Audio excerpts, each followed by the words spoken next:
ভাইরা আমার নবী মুস্তাফা যেন দন্দায়মান হয়ে দাঁড়িয়ে আছে। মূর্তিগুলো যখন ভেঙে ভেঙে পড়ে গেছে, ওই পূজারী একজন ছিল, ওই পুরোহিত ওই জায়গায় মন্দিরে ছিল। ওই পুরোহিত জলদি করে বার হয়ে আসে, আমার নবীজির হাত কানা ধরেছে, বলে বাচ্চারে এতগুলো মূর্তি তুমি ভেঙে দিলে কারণটা কি? নবী আমার বলে, শোনো গো, আমার মাত্র 5 বছর 8 মাস বয়স, আমি এত বড় বড় মূর্তি কেমন করে ভাঙতে পারি?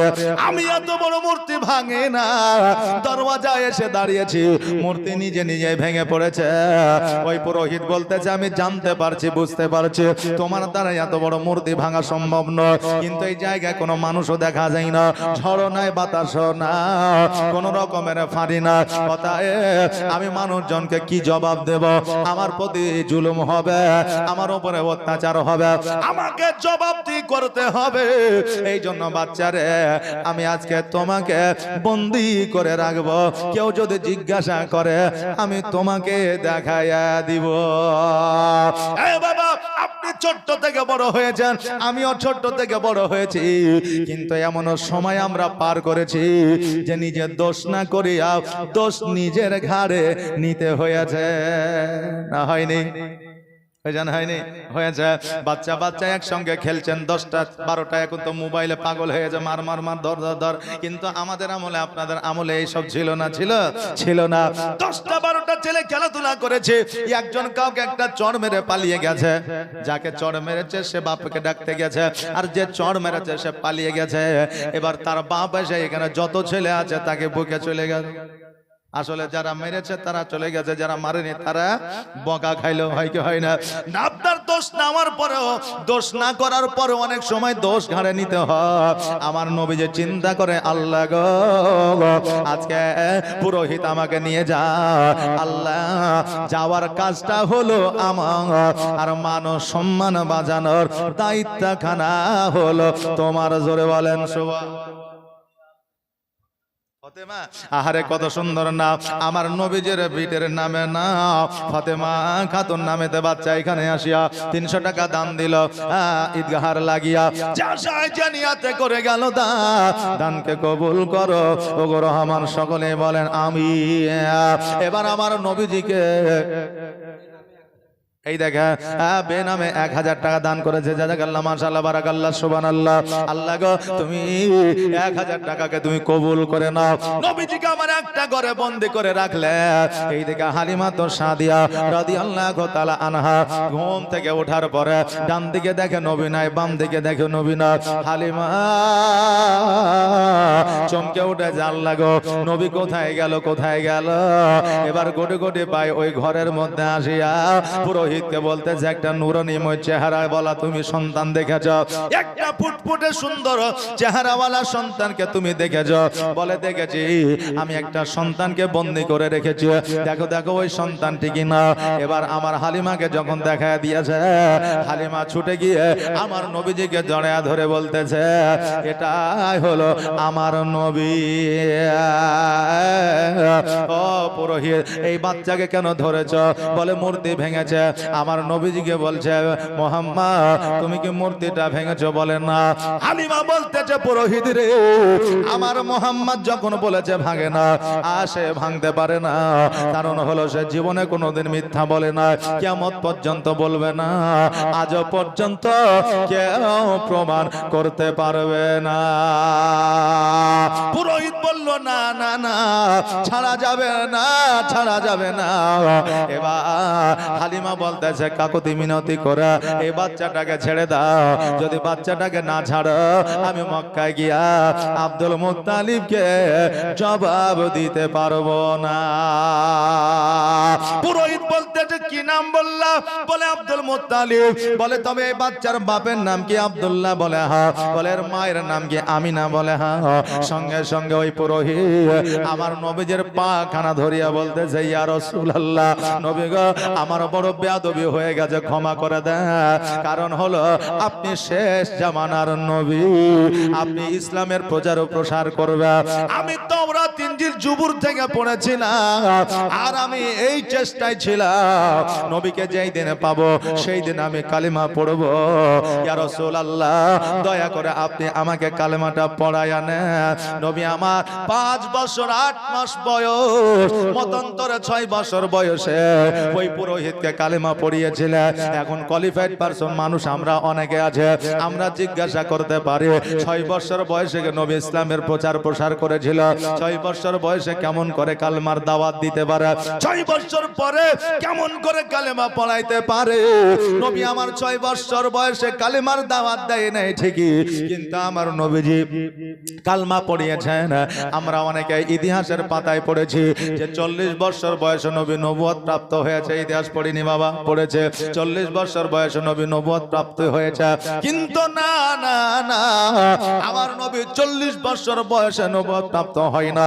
এটা বাবা জাল হাদিস, এটা হচ্ছে আলিয়া বোর্ডের হাদিস, এটা হচ্ছে বাবা ইতিহাসের কথা, কিন্তু শরীয়তের কথা নয়। কারণ নবী 40 বছর বয়সে নবুয়ত আপনার নবুয়ত প্রাপ্ত হয় না। পৃথিবীর শুরু হওয়ার আগে আমার নবী ছিলেন। জোরে বলেন সুবহানাল্লাহ।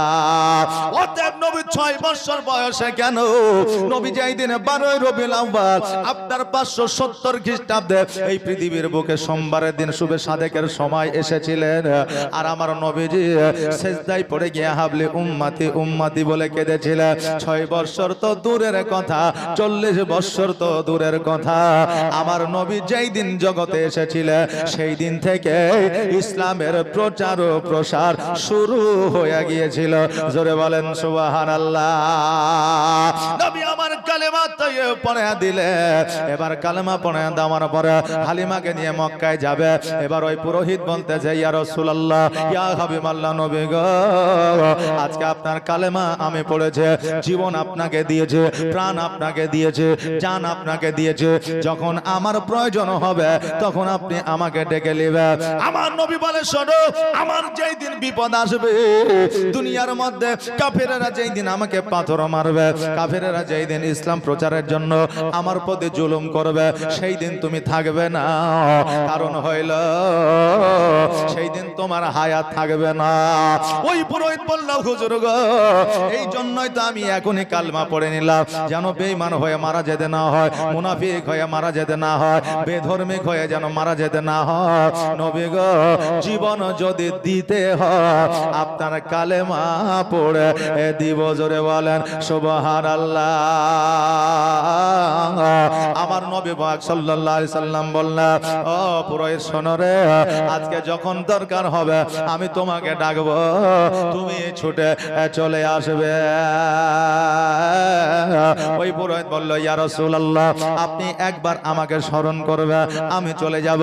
তখন টেলিফোনের যুগ ছিল না, মোবাইলের যুগ ছিল না, অন্তরের কানেকশন ছিল রে বাবা। কেউ বিপদে পড়লে জানতে পারতো, সন্তান বিপদে পড়লে মা জানতে পারতো, মা বিপদে পড়লে সন্তান জানতে পারতো। আর এখন ইন্টারনেটের যুগ থাকার পরেও কেউ কারো খবর বলতে পারে না। আমার নবী মুস্তাফা সাল্লাল্লাহু তাআলা আলাইহি ওয়াসাল্লাম কালেমা পড়লে বাবা মুসলমান হওয়া যায় না। এইজন্য নবীর প্রতি মহব্বতের দরকার আছে। আর জীবন যদি দিতে হয় নবীকে দিও, প্রাণ যদি দিতে হয় নবীকে দিও। নবী তরানে वाला, নবী বাঁচানে वाला, নবী তরানে वाला, নবী বাঁচানে वाला। আর প্রাণের চেয়ে প্রিয় তাই, প্রাণের চেয়ে প্রিয় তাই, নবীকে চিনো না ভালো যদি বাঁচতে হয় আমার নবীকে বাসন। আর সাকারাতের বিছানাতে কি যে যন্ত্রণা, সাত সাগরের পানি দিলেও তৃষ্ণা মিটে না। জোরে বলেন না সুবহানাল্লাহ। আর সাকারাতের বিছানাতে কি যে যন্ত্রণা, আর সাত সাগরের পানি দিলেও তৃষ্ণা মিটে না।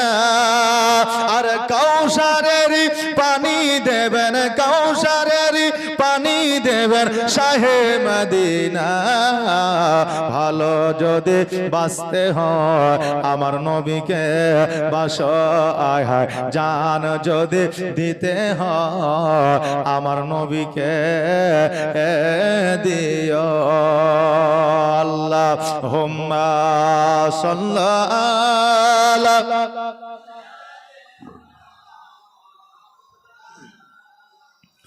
মুহাম্মাদ ওয়া আলা আলি সাইয়্যিদিনা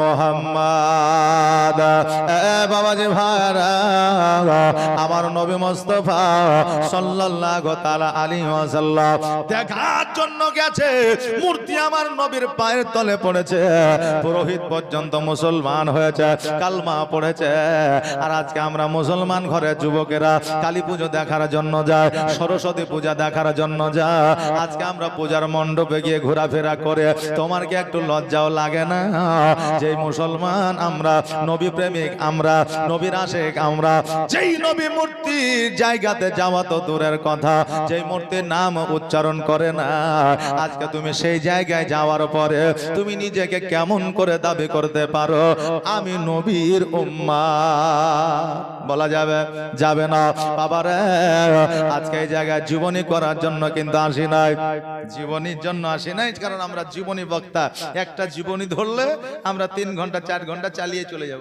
তো বুঝলেন না যে ঐতিহাসিক বক্তা আলাদা আর বর্তমান ভবিষ্যৎ অতীত নিয়ে যারা আলোচনা করে তাদের আলোচনা আলাদা আর আমাদের জীবনী শুধু বুঝতে পারলে যত সুর আছে ঢালিয়ে দেবো আর যত জীবনী আছে গায়ে চলে যাবো জি এই যে আমাদের যে আমরা যদি এখন আমরা যেভাবে পপুলারিটি অর্জন করেছি বুঝলেন যে ইউটিউবার গুলো কত দূরে দূরে বাড়ি বুঝলেন এরা শুধু আমার লাগে বসে আছে জি আমার জন্য বসে আছে কারণ যে এই যে ওয়াজ বুঝলেন সারা পশ্চিম বাংলায় চলছে তো এখন আমি সুরে ভাইরাল হয়েছে এখন যদি আমি মুফতি আলমগীরের মতো করে ওয়াজ করি তা আমাকে আর কেউ ডাকবে না ডাকবে না এই জন্য যার যেমন ক্যাপাসিটি আছে সে সেইভাবে ইসলামের প্রচার ও প্রসার করবে নাকি বলেন জি আল্লাহ তাবারাক তাআলা যেন আমাদের সেই তৌফিক দান করে সকলে একবার আওয়াজ দিয়ে বলেন আমি বাবারে আজকে আপনাদের বলে যায় আবু জেহেল নামটা আমরা শুনেছি না শুনি নাই শুনেছি তো জি এই আবু জেহেল আমার নবীর প্রতি এত অত্যাচার করেছিল আর এই অত্যাচার করার কারণে এই আবু জেহেলকে 2টা বাচ্চা ছেলে কতল করেছিল 2জন বাচ্চাতে আবু জাহেলকে কতল করেছিল ওই আবু জাহেল নবীজির কাছে আসিয়া বলল মুহাম্মদ আজকে আসো তুমি আমার ভাতিজা আজকে তোমার কাছে একটা পরামর্শ করার জন্য এসেছি বলে কি পরামর্শ বলো বলে পরামর্শটা হলো এই তুমি কালিমার দাওয়াত দাও আমার রাগ হয় আমি যে মূর্তি পূজা করি এই জন্য মানুষের তোমার উপরে রাগ হয় এই জন্য আজকে আমরা নিজেরাই একটা মীমাংসা করেলি একটা ফাইসালা করেলি বলে কি ফাইসালা বলে ভাতিজা শোনো এক সপ্তাহ তুমি আমার মন্দিরে গিয়ে মূর্তি পূজা করবা আর আমি তোমার 1 সপ্তাহ মসজিদে এসে নামাজে পড়ব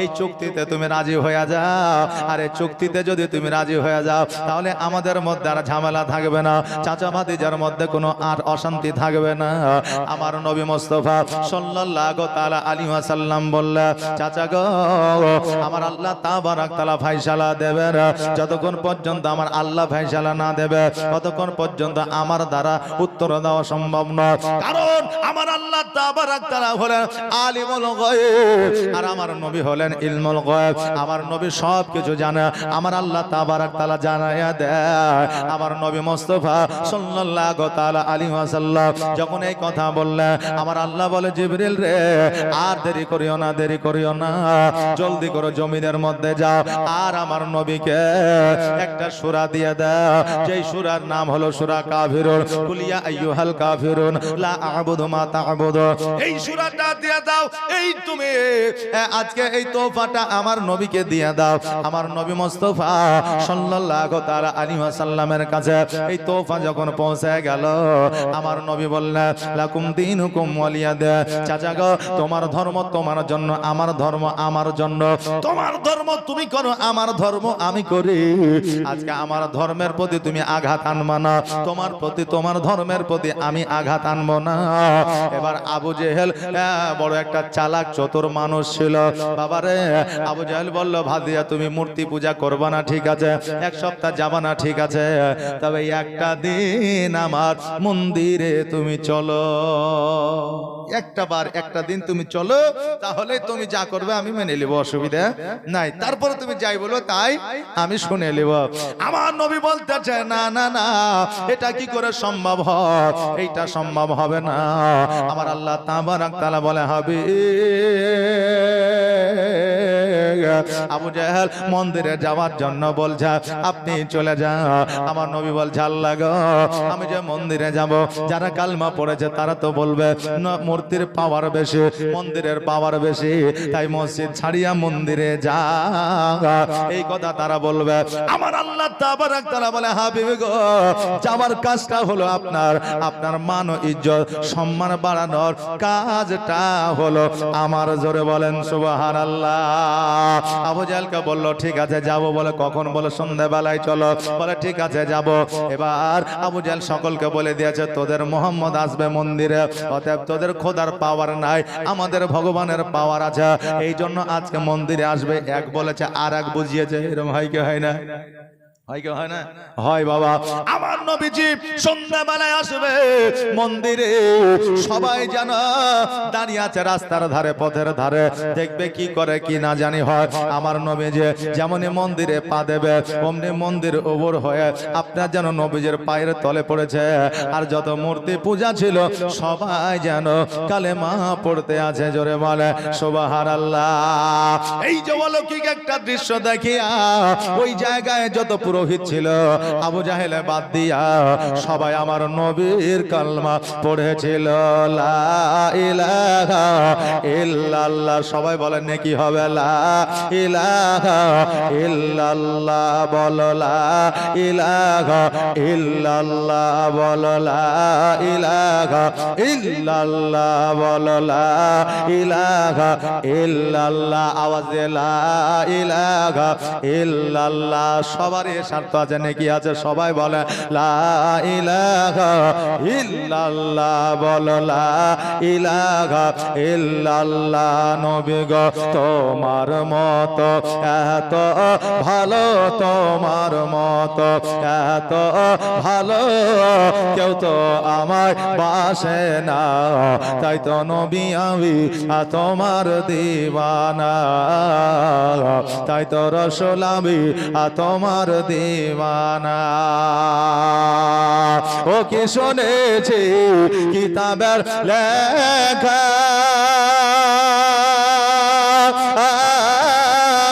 নবী ছাড়াই আমার জীবন ফাঁকা গো।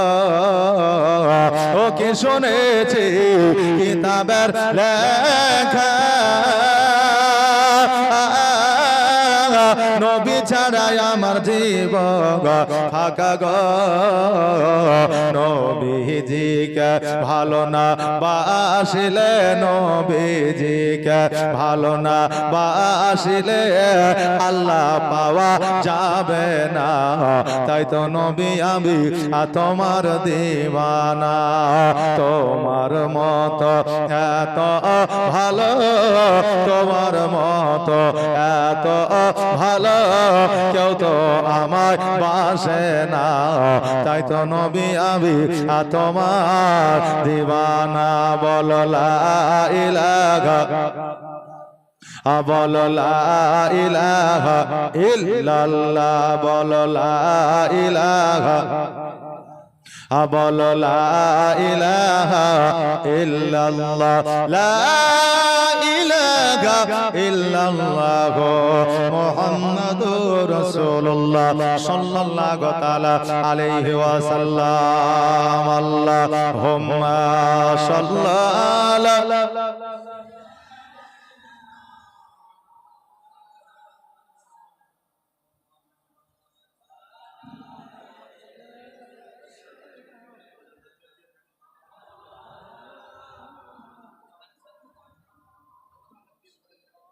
সাল্লাল্লাহু আলা মুহাম্মাদিন মোহাম্মদ হরদম ज़बां से निकालो पाक नामे मोहम्मद हरदम ज़बां से निकालो शफीआना मोहम्मद। बाबाजी भाईरा আমার মায়েরা, যুবক সমাজে যুবক বৃন্দরা আজকে এই নবী মূর্তি পূজাকে বয়কট করেছে। আজকে আমরা সেই মন্দিরে সেই পূজায় আমরা যাব না, আমরা যেন সেই দিক থেকে বেঁচে থাকি। আমরা যাব যাব কে কে যাবেন হাত তোলেন তো, এরা দুজনে যাবে। জি সুবহানাল্লাহ। হ্যাঁ হয়তো ওরা ভুল করে হাত তুলে দিয়েছে, এটা হয়। জি সুবহানাল্লাহ জাযাকাল্লাহ। আমরা কেউ কোনোদিন মূর্তি পূজা দেখার জন্য যাব না, কারণ যেইটা আমার রাসূলুল্লাহ বয়কট করেছে সেটা আমরাও বয়কট করব। সুবহানাল্লাহ জাযাকাল্লাহ মাশাআল্লাহ। যেই ভালো আমার নবী, যেই ভালোবাসা আমার নবীকে দিয়েছেন সেই ভালোবাসা আমাদেরকেও দিতে হবে। কারণ আমার নবী 63 বছর জীবন যাপন করেছে পৃথিবীতে। কোনদিন মায়ের জন্য, বাপের জন্য, জমির জন্য, জায়গার জন্য কাফেররা অত্যাচার করেছে বলে এই কাফেরের অত্যাচারে আমার নবীজি কান্না করে নাই। নবী আমার 63 বছর কান্না করেছেন শুধুমাত্র উম্মত উম্মতির জন্য। জোরে বলেন সুবহানাল্লাহ। এই উম্মত উম্মতির জন্য কেঁদেছেন, আল্লাহ তুমি আমার উম্মত উম্মতিকে জান্নাতবাসী করে দাও। কিয়ামতের দিন আমার নবী কাঁদবেন। আল্লাহ তাবারক তাআলা প্রত্যেকটা বান্দাকে একটা করে উপহার দেবে।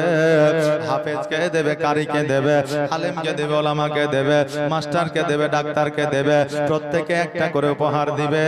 কিন্তু সবার শেষে আমার আল্লাহ তাবারক তাআলা আমার নবীকে বলবে, হাবিব গো আপনি কি উপহার নেবেন বলে। আমার নবী বলবে, আল্লাহ গো আমার সোনার মুকুট চাই না, হীরার মুকুট চাই না, আমার কোন রকমের আমার কোন উপহার চাই না। ওগো আল্লাহ আমার গুনাহগার উম্মত উম্মতি